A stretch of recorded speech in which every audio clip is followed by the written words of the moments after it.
Hello friends, today I'm replacing the two-piece brush roller on a Dyson vacuum cleaner model UP13. It's also the same process and same parts on the DC65 and DC66. As you can see, it's a two-piece brush roller, and it comes with the end already installed for the one I need, the UP13, but it also comes with the extra ends for the different styles that use the short arms.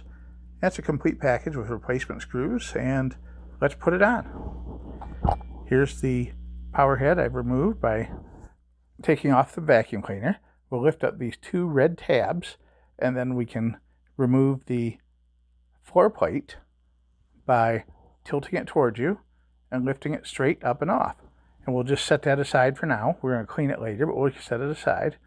And now that the floor plate's off, the only thing we have left are the four small Phillips screws, I believe they're size number 1, that hold the end straps onto the housing. To remove the two halves of the roller brush, we're going to grasp it by the end, outside edge of the roller, lift up a little bit, and wiggle it back and forth while pulling outwards. You can see that both sides have come off easily, and they're now ready to replace. But first we want to do some cleaning and checking to make sure everything else is okay. The halves are driven by this hub in the center of the unit with the triangle-shaped drive pins coming out each side. Those pins slide into the holes on the end of the brushes and provide the power to rotate it all around. And there's only one way they can go on, because there's a raised little surface on one of the pins that goes into the extra large triangle part on the brushes themselves. So it's pretty simple. You can't mess it up. I wanted to clean it up a little bit better though, because it's just so dirty inside you can't even see the brush when it's rolling around. So we took off the actual back plastic guard plate. That was only 3 small Torx head screws, T6 I believe, that held that on. Those are real easy to take out, and then the guard plate lifts up and away. And now we can scrub and clean and scrape the dirt and debris from underneath that and make it all shiny pretty. Look at how nice and clean that is. You can see right through it now. There's no dirt laying around.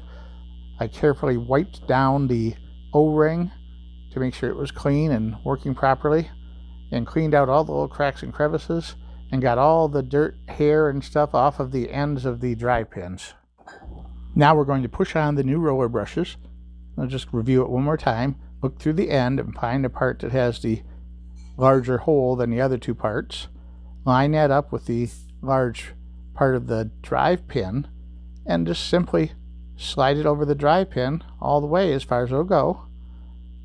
And that's really all there is to it. Get both of them on, and then we'll be able to secure it in place. Here we go. Look at this.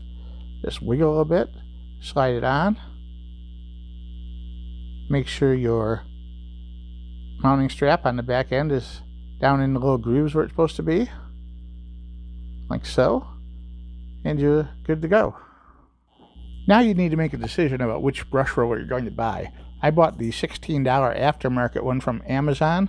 You can also buy a genuine Dyson part for about $36. And the dry part of it looks the same, but the brushes are certainly different.